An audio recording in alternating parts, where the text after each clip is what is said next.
Thank you so much for watching Church of Uganda Family TV.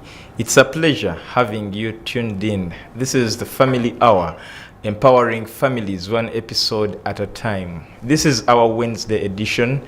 We discuss finances, family finances. Today we are discussing risk management in a business. So if you're a business owner, you are intending to start a business, it is important that you pay attention to this topic because it is one of the ways through which you will thrive in your business. Edrine Osteen Mukalazi is my name, and with us is Rev Jasper. Reverend, yes, I don't know why when a week goes by and people don't see you around, they start asking, what happened? No, it is good to be a brand. Maybe they think I'm a brand and I'm grateful. But also personally, I think I shouldn't be missing some of these talk shows because for three reasons. One, I also learn as I teach. Two, I also teach universities. On finance management, on human resource. And I sometimes preach to the clergy on some of this. So I would need also to continuously, engage. Then number three, and most importantly, one of the biggest problems of families today is finances. True. Yeah, I mean, even today I had a young man. The biggest problem is I can't go home because my wife and child are waiting for something, some kavera, and I have nothing to carry. Wow. So in a way, that's the reality. But also, as we have been speaking, Jesus talks about more on business than heaven. The kingdom of God is like a pearl. The kingdom of God is like virgins. The kingdom of God is like 5 talents. You get it? So in a way, if you are a good preacher, you can't avoid business. True. And of course, Church Commission Holdings is the business arm of Church of Uganda. And in a way, for me, this is exciting. We started from there. Reverend, let us greet. Greetings, by the way, viewers and listeners. Yes. I have a listener. I normally, either because of the screen, I don't know what happens, but he normally listens in on his small katochi or smartphone, which has no screen. And so, listeners, viewers, we greet you in the name of Jesus Christ, and thank you for keeping watching our family TV. It is exciting to have you, and mainly for us to move towards those journeys. And in fact, in case of any question, sometimes we shall be now giving either telephones or somewhere where we can chat and be answering your questions to involve you. Exactly. That is very important because you realize sometimes we leave people in space. Yes. They don't know where to send their questions. That is very important. Now we are looking at risk management in business today, and someone would really, of course, we have a general term or a general perception when it comes to risks. It is commonly said, risks. But what is a risk in terms of business? How can you define a risk? A risk is a threat to the business, whether at inception or during the process of, growth. And at the end, that risk can even eventually make that business die. And every business has those threats. There is no business without a risk. In fact, the higher the risk, the more the profit. So, businesses without risks, without threats, are not worth investing in. And I will come to it later. So, in other words, the more the threats, the higher the interest. Why? Because when you risk highly and you pass through, the profits will skyrocket. But those who take, measures, I don't want to risk. You can't say I don't want to risk and then you put anything in business. No, you'll get that money like the one who had one talent, hide it somewhere where it is secure. And Jesus will come and ask you, why didn't you put it in the bank to gain some interest? In other words, really failing to invest because of risks is an absurdity. And for a Christian, I want to encourage you. Risks are there, and we shall discuss how to identify risks, have mitigation measures, but you must be able to get money, invest, risks notwithstanding. Now, there is another term that normally moves hand in hand with risks. That is uncertainties. Yes. What is the difference between a risk and an uncertainty? Yeah, a risk can be known and measured. Uncertainty is what you don't know. So, I mean, there are actually 3 levels of risks. There's high risk, that's in red. Red, meaning this venture has very, very high threats. And threats are actually external, most of them. Then there is medium risk, which is yellow. And then there is low risk businesses, which is green, generally, to say, I think I'm going to put this money into this business. And the environment, generally, within this business, the risks are less. But as I said, but uncertainty, let me now talk about uncertainty, is things you don't see, but they will happen. And you can't predict them. You can't predict them. In the law, we call them force majeure. That you see, some of them are like floods, some of them like COVID. I mean, it was high risk, but uncertain. To the extent that it comes, schools are closed, radios and televisions are closed, no transport, very high risk, but nobody knew. Now, the challenge with uncertainties is that nobody knows how it went. So nobody can explain properly why we are no longer putting on masks, even in television. That's now the danger of uncertainty, that you may not easily predict it. And when it comes, can totally wipe out your business. But as we shall see later, every threat, every uncertainty brings an opportunity.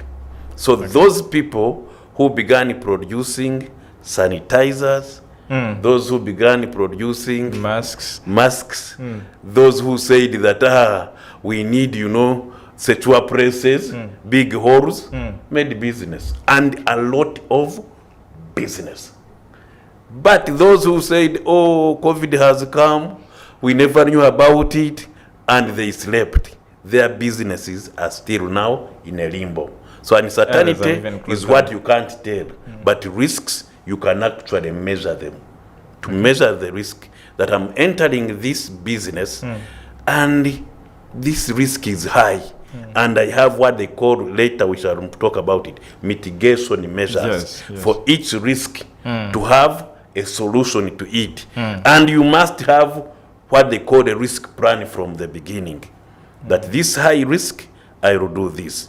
This medium risk, I will do this. This low risk, this is the measure. So that as you move your business and the risk comes, it doesn't surprise you. In fact, you are surprised when it doesn't come. Because you are now putting preventive measures around the risk. Okay. Yes.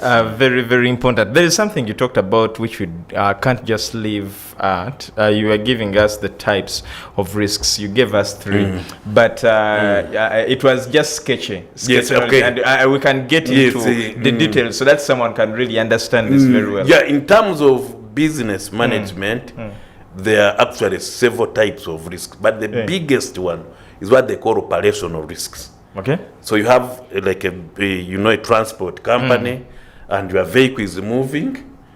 There are accidents. Sometimes the tire bursts. Those are operational. That during daily running of this television, for example, power can go off. Yes. It is operational. And so it is a risk that threatens the business because it will interrupt the movement of the business. Then others are financial risks. Financial risks is that you go, for example, to the bank, there are interest rates, there are default charges, there are then, if you don't pay properly, they do what? They begin penalizing you. All those are charges. And the financial risks also internally include fraud. That, you have people inside who are willing to begin taking from you. Then there are also what they call reputational risks. Now, because I work with church, church thrives on reputation, integrity, the values that we cherish.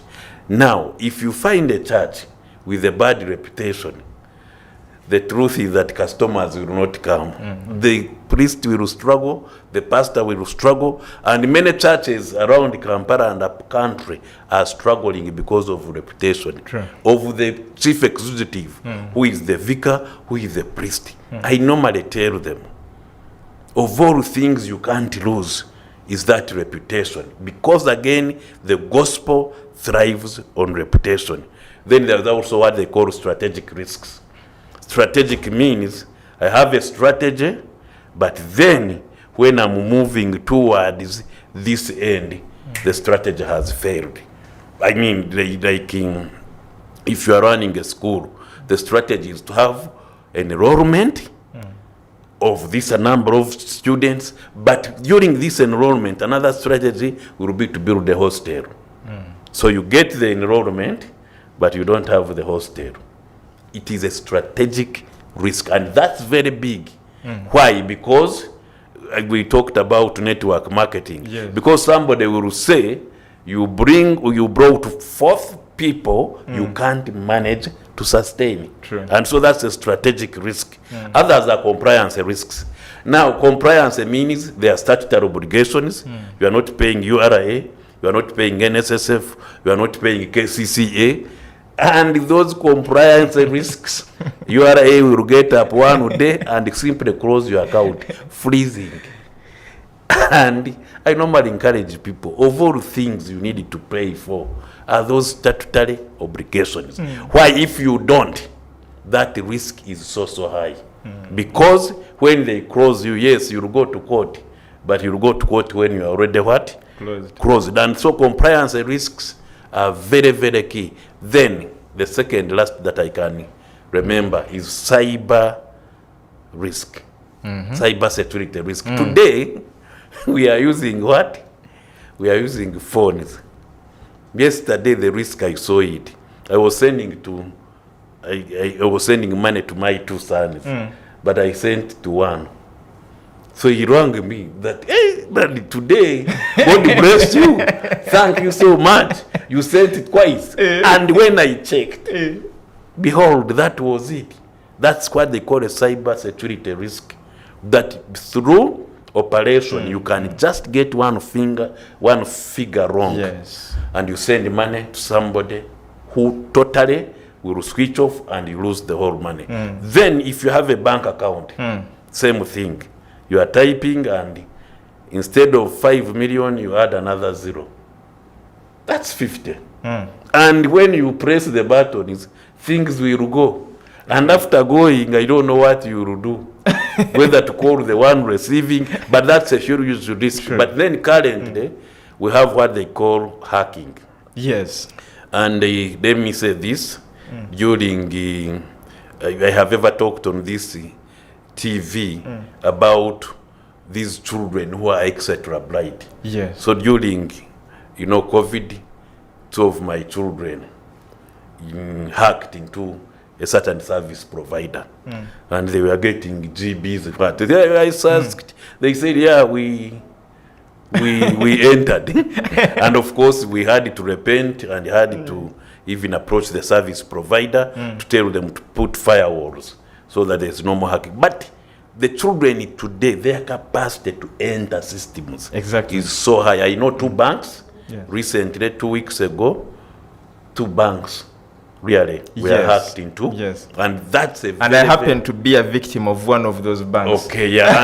and also I was a victim because we were sending money to Kenya and it took 3 weeks. A transaction which would have taken 1 day took 3 weeks. Either because they were trying to fear, delaying the money. But cyber security is a very, very high risk today. Yet, you can't do business without involving digital. Exactly. I mean, we have digital marketing, we have digital payments. Today, you must use a card to access certain services. So the risks are real, and as we said, there will be mitigation measures. The last one I can think about is what they call an environmental risk. Environmental meaning the environment you are operating from. Both the natural environment, floods, water bodies, then rain, like this morning, it heavily rained. I don't know how people went to work. Now, for people in Europe, when it rains, things remain normal. Why? Because trains will continue operating where they are walking from. They are walkways with roofs.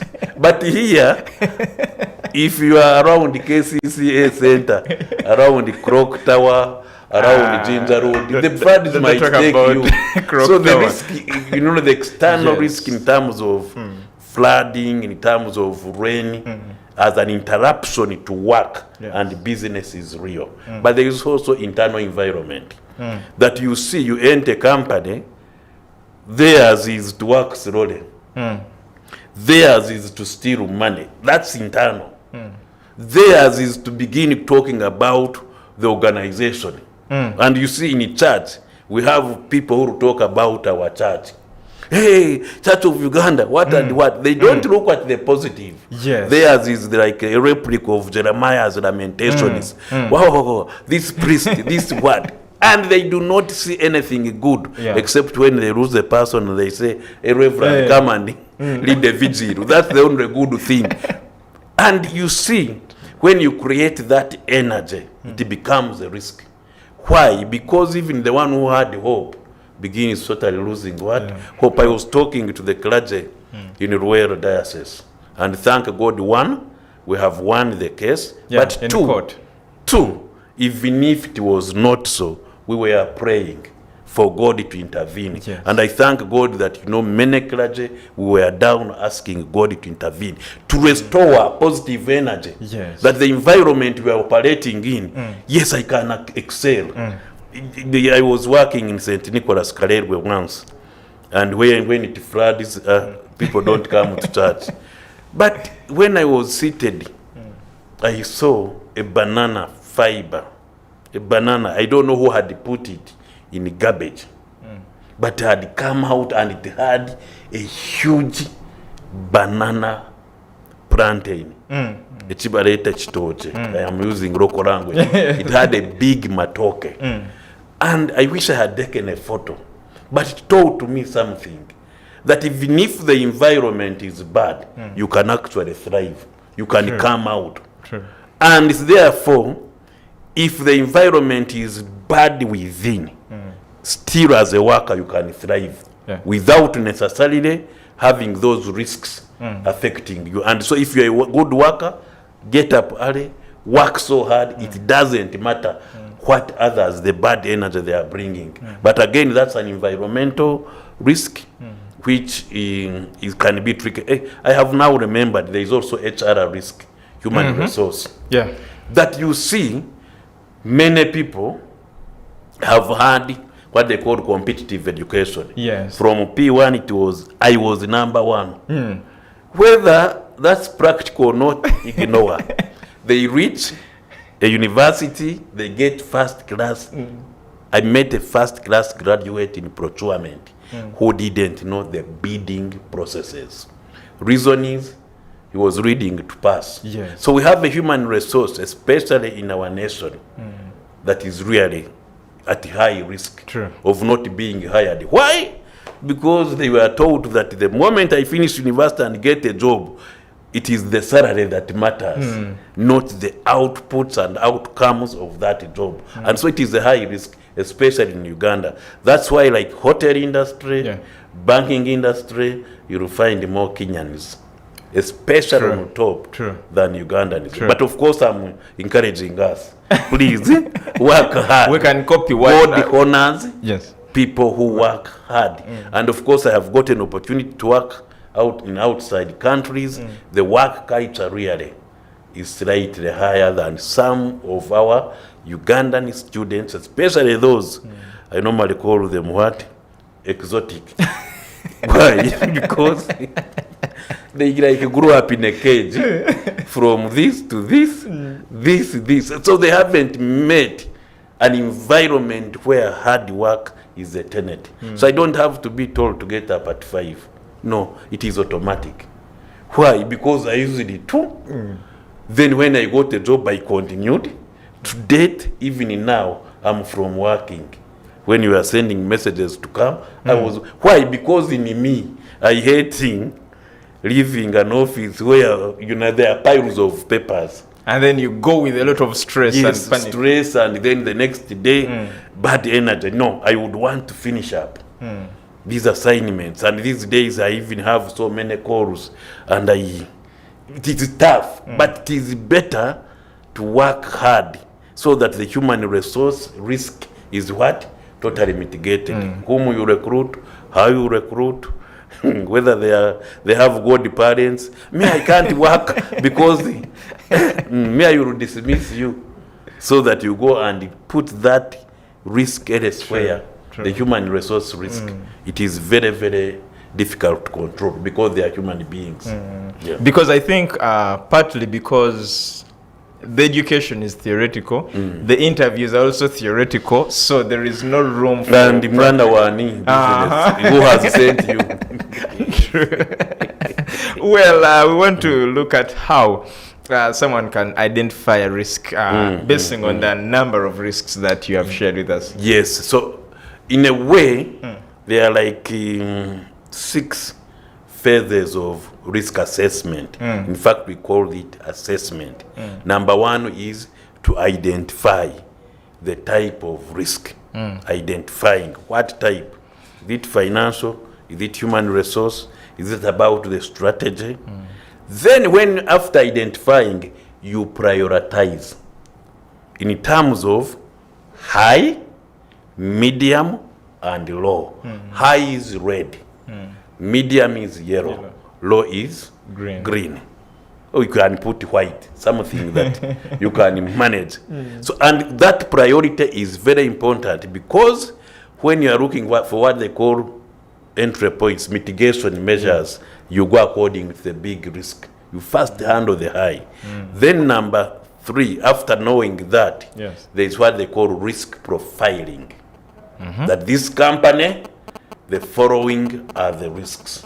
You go to HR, you go to finance, you go to operations, and you put what they call a risk profile.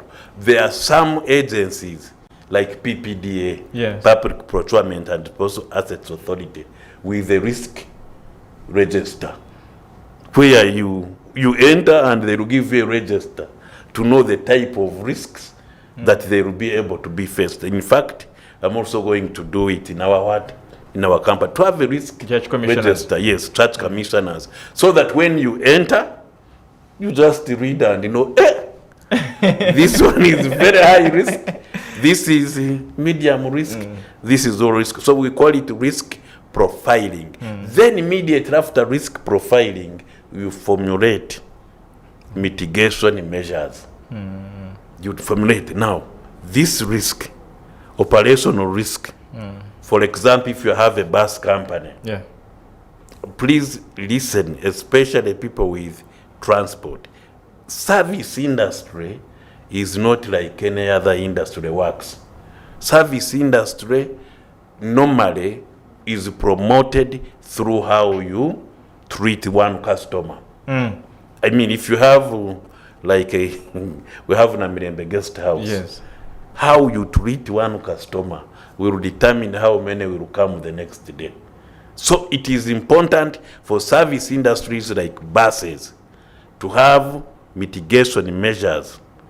So you formulate mitigation measures that are able to transport your people when they get a problem. There is a tire which has burst and people are safe, but where will they get a spares? Or where can they get another bus to come and pick them? Or somebody to come and tell them that, by the way, there is something being what? Done. But here, you are in a bus.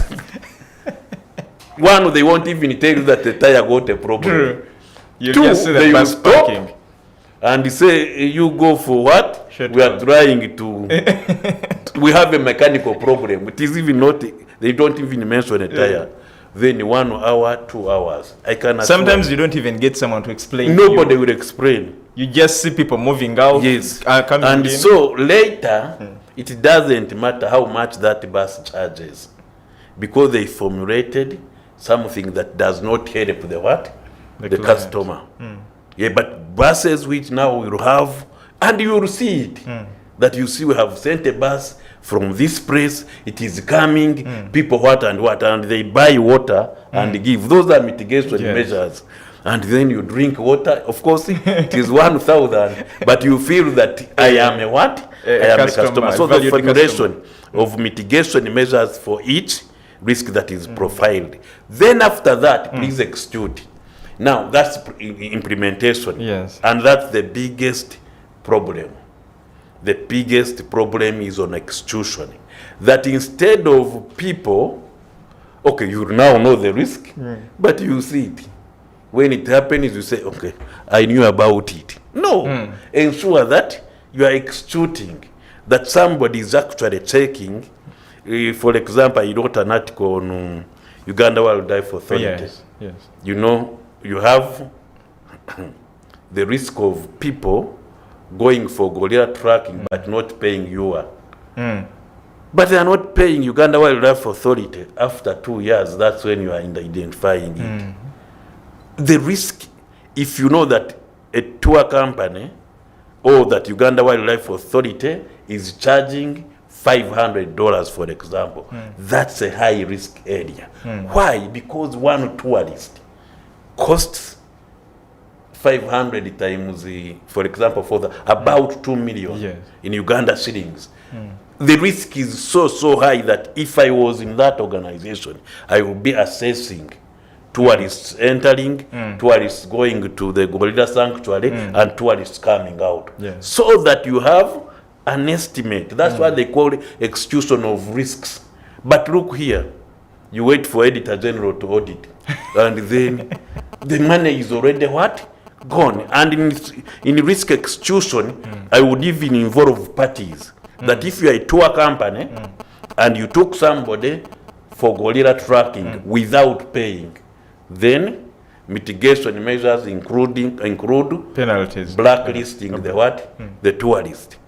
Mitigation measures, for example, tourists are killed, and Ugandans, be careful. I'm talking to Ugandans. They just forward. Let me tell you, what are you doing in forwarding what you never captured? Sure. Yes, it is true, but by forwarding through WhatsApp, you are increasing the risk. Exactly. For people to come to your country. Yes, there are 2 lives which are lost, 3. 3 with the 2 driver. Are tourists. Then the other one is the guide. But when you forward 10 times, that's 3 times 30. And that vehicle becomes 30 vehicles. So the risk goes high. And so in terms of profiling, and actually that's now cyber what? Cyber security risk. That you see, you are not controlling what goes out, unfortunately. And some people who sent it to me, I said, by the way, are you sending this because you think I don't know? Or what? Okay, what is the motivation of you putting on Twitter, what and what? With all sorts of captions. And I can assure you, many people cancelled visiting our nation. Yes, the risk is there, but we have facilitated it. And so in executing such a risks, you would come out, UPDF come out. Some of us, like church leaders, we are also guilty. We never came out to say that, by the way, this is not the norm. This is not the rule. This is an exception. And we are all sorry. But we are all what? Quiet. So we are not executing. The risk is, you know, there can be an attack, but we are not executing mitigation measures against the what? The risk. But then finally, in terms of, you know, these risks is measuring. That yes, I have profiled, I have formulated the mitigation measures, I have executed. Later, I should measure that I expected this high risk, but after 1 year, by the way, this wasn't as bad as I expected. Then you begin either lowering the profile or still maintaining it, because it can be a danger what? A danger zone. But you need to be measuring that out of these risks, what happened? How did we respond? So that now your risk plan in the future is actually addressing what you never did. If you had one birth, then you add a second one. The one which will now be going so that it tells others that sorry, but we shall be able to buy another bus in the future. In a way so that you are now helping your customers to appreciate that when there is that's something that has happened, then you know this will happen. And this includes insurance.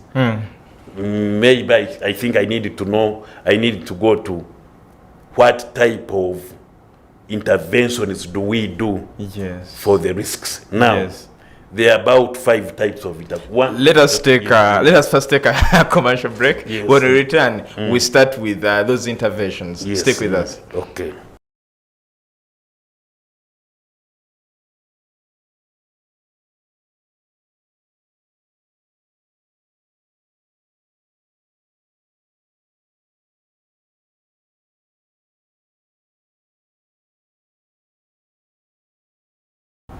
We are talking about risk management in business, and it is very important that you understand which kind of risk you are dealing with. It is important that you identify, you prioritize, then you do what we call risk profiling. And then after, it is important that you formulate mitigation measures, then implement the measures, and after you do the measuring. We are with Reverend Jasper. Reverend, before the break, there is something you had introduced which is very, very important, and I think let us get into that before we now analyze the mitigation measures that can be undertaken. The issue of media, it is continuously becoming a risk. And you see some of us who really know what they call journalism. By the way, I was once a reporter. I'm a Bachelor of Statistics student, but I can assure you, I used to write stories. And the biggest challenge is sensationalism. That there is truth, but you add salt, you add water, and you over-exaggerate the truth. But then secondly, in sane countries, I'm using the word sane deliberately. In sane countries, there is certain information they don't give out because it has a serious impact on a sector. Again, tourism. If you check the number of people who have cancelled to come to Uganda, again, nobody will say it was okay for people to die. I mean, I sympathized with the couple on a honeymoon and they are killed foolishly. But we've also had those who died. They have not gone through Queen Elizabeth, but they have died. They have died. But again, in sane countries, that will happen, but won't go all over.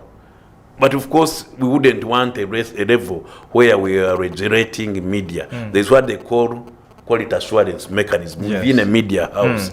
An editorial policy to say, instead of putting these pictures, let me leave them. But we have a media that facilitates risks. And I think some of them enjoy when people are fighting. Others will enjoy.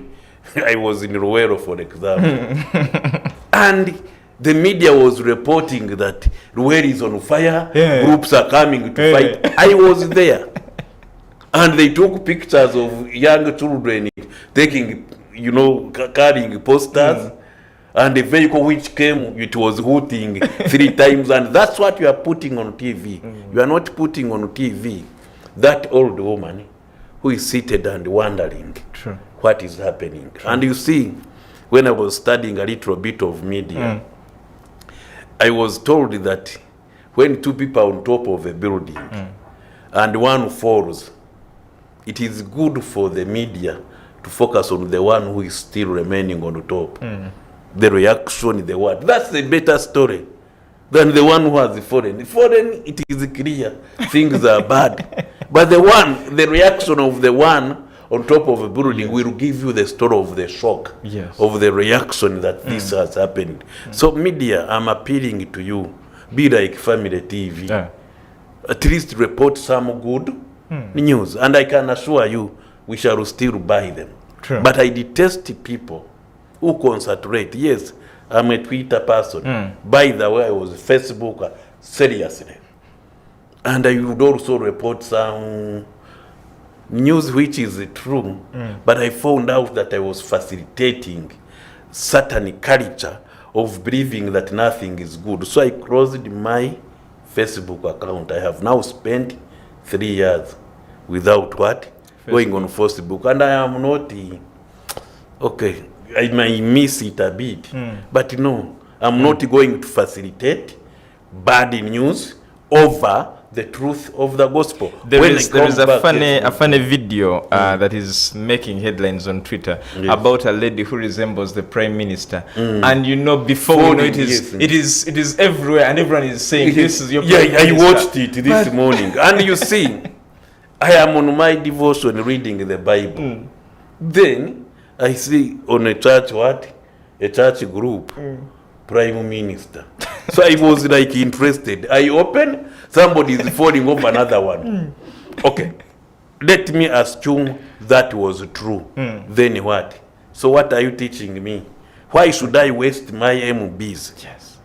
Opening up something that won't help me. Okay, let me assume again she's the one. But then what? Okay, what am I learning?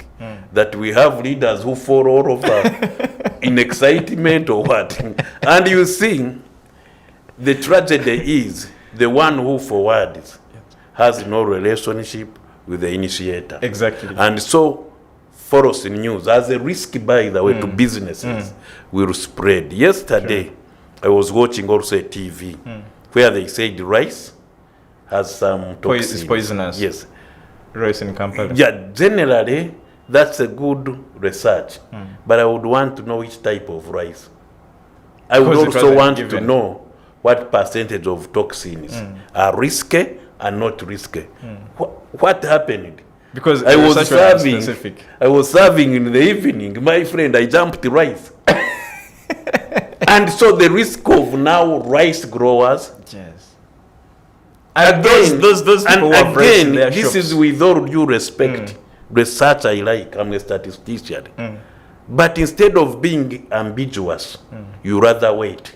So that when you release a report, some people will make choices based on what is true and statistically proved. But for you to now say, and of course I even eat rice in Kampala. We don't have any rice garden. I was in Ruero, but I never ate it. Because they might have bought it from Kampala. I mean, and I'm now trying to talk, actually this is a good example. That yes, one would want to interrogate more.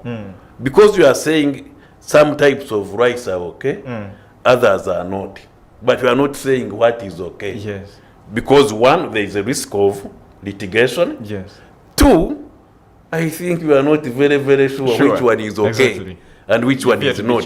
So the reality is, you've prevented me to consume. But I'm not very, very sure whether you are right or not. And then when I'm a trader, the risk is so high. So high. Yes, even water in Kampala one time. Again, especially these foods, it increases cancer, what and what. So the risk of now the traders, it goes so high. Chicken, you remember? That they eat ARVs.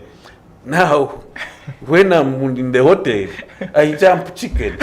And let me tell you, I used to enjoy my chicken. So it is. There is also time they told us that beans in Kampala are prepared with Panado. They add in some Panado. Then the also have these toxins. So what will I eat? Okay.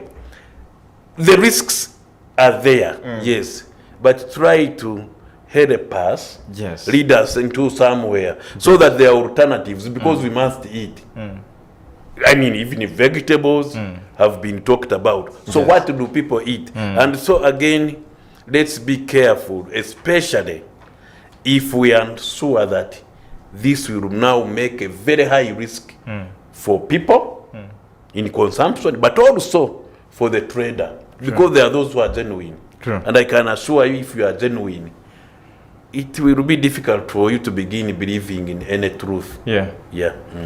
Thank you so much, Reverend, for that insight. Now, still before the break, you had introduced something to do with insurance and the factors that someone can base on. I think let us do that, and then we shall get to the mitigation. Yes. So how do you engage with risk? Number one, you can transfer risks. We call it insurance. Insurance. That you see, instead of like this church building we are in, it is totally insured, and it has so many policies, to the extent that if anything happened, of course God forbid, and it won't happen, one is sure that you can get compensation. Vehicles, if you are insured vehicle, that's transferring the risk from yourself to the what? To the insurer. And that's very, very good. And the companies, please ensure that you use those insurance companies. In Uganda, again, we don't know how to use insurance. Because no one has really come out. Like, people trust more, I think, things about certain people. But none of those people has come out to teach people about insurance. That's why it's the reason that people are even objecting the insurance policy that the Ministry of Health is coming up with. Because when you hear insurance, people think... Yet you know that you are transferring the what I will call my cousin sister Sylvia Mngevesa, who works with the insurance training institute, to come one of these days for us to learn about the risks of not insuring compared to you transferring. And by the way, I'm on a health scheme, insurance, and I can assure you, I may not have fallen sick, but somebody who fell sick under my cover. For me, I think we benefit a lot. Yes. Why? Because the risk is spread. Secondly, have systems to prevent the risks. I have seen it is high risk to collect cash. So what I will do, I will digitalize. No payment of what? Cash. That's loss prevention. That's risk prevention. That I have in the company. They say, you know, journal vouchers are not there, requisitions are not there. So to prevent, you make a requisition book, and somebody will sign that I have requisitioned, then I have also received. Number 3. You've reminded me of someone who shared with us that in their system, people used to come late, and people who come past 8 all write 7:58, 7:58. So around 10 people write 7:58. Yeah, they arrived at the same time. Until when they introduced a biometric machine, which you cannot corrupt. You digitalize. Or the boss at 8 a.m. comes and puts a line. You get it? Yes. In other words, you are now preventing. It has ever happened to us here. Because biometric, the book was just taken away, and yes, you can't lie that you came early. And actually, when I was working, I think in the IGG, we wanted a system where if you enter your office, automatically it will simply qualify you. You get it? You enter, you open a door, yes, and it will do what? Say Jasper has entered. You enter. You sit on a computer. You open it. The system will automatically say, Jasper entered this. And I mean, there you even don't have to be told. True. Yeah, because the machine will know. So that's loss prevention of loss. That if I know this is a high risk, I will try to prevent that loss. Then there's what they call spreading risks. Spreading risks means if you have 10 eggs in one basket, buy 3 baskets, put 3 eggs and 4. You are spreading the what? The risk. Instead of saying, let me invest only in this, then you begin saying, oh, there are sister companies which can what? Which can do. And in fact, like church commissioners, we have Centenary Publishing Limited, which prints and publishes. Yes. We have Uganda Bookshop, which sells the books. and Bibles. You get it? The other one prints. The other one sells. If there is a shock in sales, there may not be a shock in printing. True. So you are spreading the what? Spreading the risks. And you will keep checking how can they now work together. If this one is, in a loss, how can they help the other one, because it is like a mother what? A mother company. And spreading loss is really, spreading risk is very good for very many companies. Yeah, you are a bank, for example, but under the bank you have an insurance company. Under the bank you have another, so that if things are failing somewhere, you are able to still make what? Profit. Then there's what they call retention. Risk retention. You measure the risk, you put shock absorbers, let it come, I will handle. That one is like, the way goats fight. One goes behind, another one will come. Yes. And they come and meet at the center. So retention means you are going to meet the risks the way it comes. I'm going to Kabale with one bus. If I arrive with 4 tires, that's okay. If one goes off, I will now go to the nearest what? In other words, you are going to handle the risk the way it comes. And you call it risk retention, that you are able to say, generally, I will pray and reach. If you don't, too bad. I have lost customers, but they should all know that things do what? Things happen. Then there's what they call evading, avoidance of risk. That, okay, this business is so risky, so I won't enter it. That's also what? You are not spreading it, no. You are saying I'm avoiding this type of what? Risk. This type of business. And again, of course, especially during COVID, many people were affected, and today they are avoiding some of those what? Some of those risks. I mean, if you had a hotel, if you had a transport company, those were high risk areas which were highly hit, directly hit, and I can assure you many have. And schools, very many schools stand into rentals. I mean, my research is on church-founded schools. I have visited 2 which were closed permanently. From 2021 to date, they haven't opened. Reason is they couldn't absorb the shock. So today they have avoided the risk. Let's use these buildings for other what? For other activities. In fact, it was a new finding. I couldn't imagine that actually people totally did what? Closed. They have nothing to do whatsoever with what we call school. One of them is my friend. He had a nursery school. He told me he has turned in 2 chicken houses. When you mention school, he almost wants to fight you. So those are the challenges. I've also known some church that had constructed a guest house, but they have since abandoned it. Why? Because of the after effects of COVID-19. Yeah. And it is real. It is real. Even the housing industry. Of course, we sometimes pretend. But the housing industry was high hit. True. The people can't pay rent now. Those who are paying are in arrears under COVID. Yes. So I have a friend in government saying we managed the COVID. No, you never. You are simply pretending, and the effects will continue coming. Because, I'm a numbers person.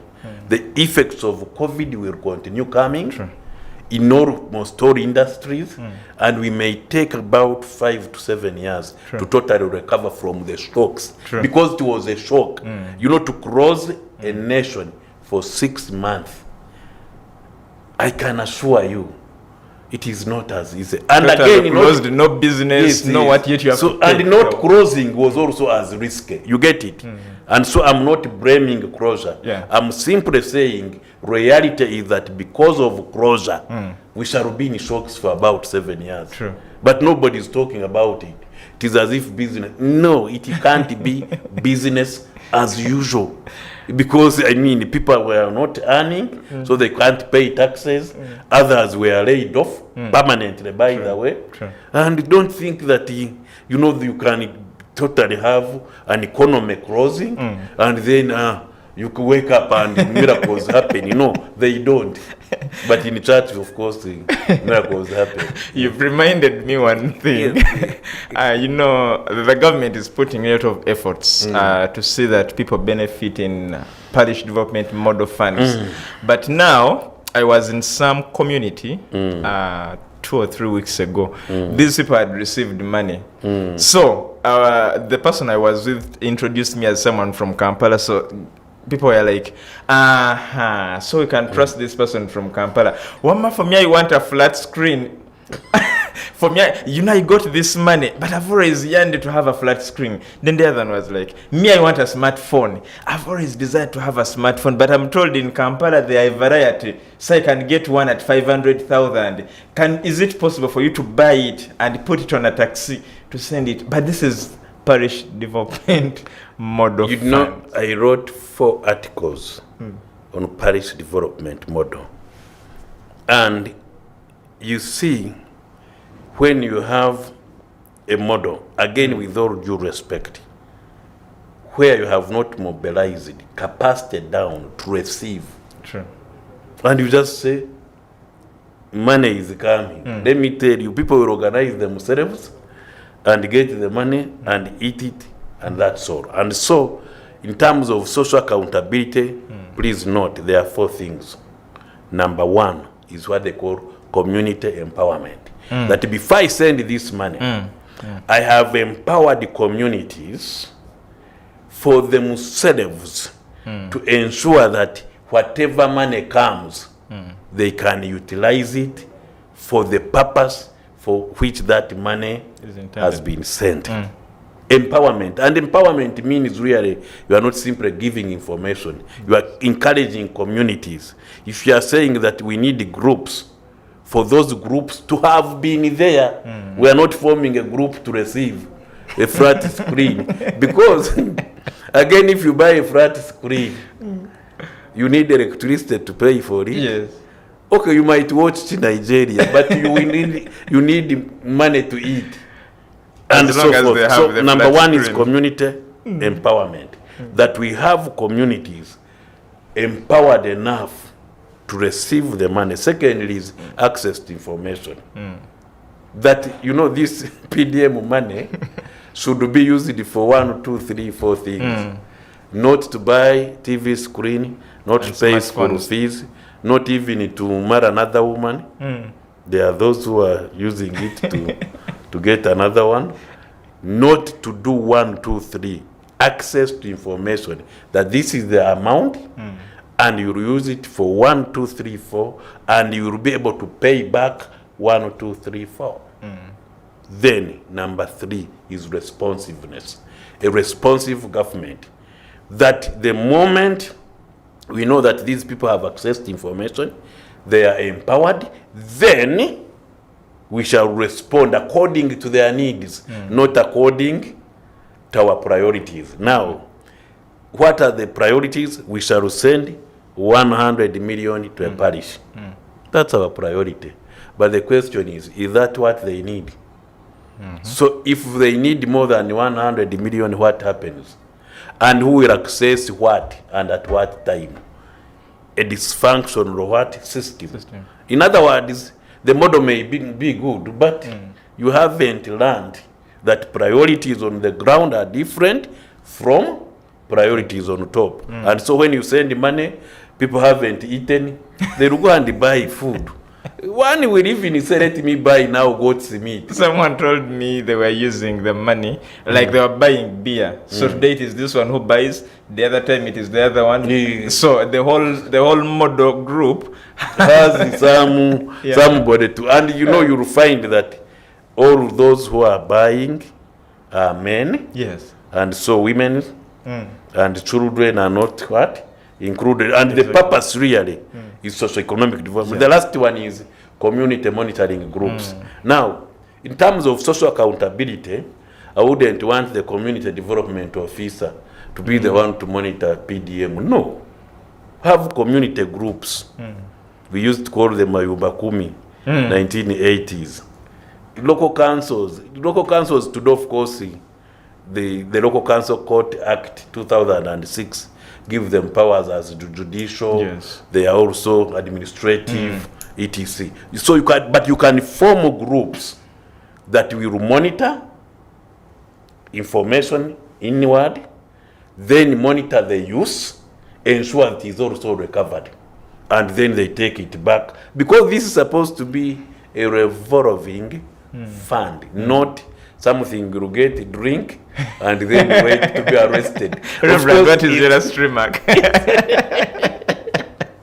And you see, that's the challenge. Anyway, we went to the PDM, so we forgot risk. But this is also a risky model. Yes, it is. And I can really forward to some people my articles. And they were written long ago. And I can assure you, I even wrote that there will be more arrests.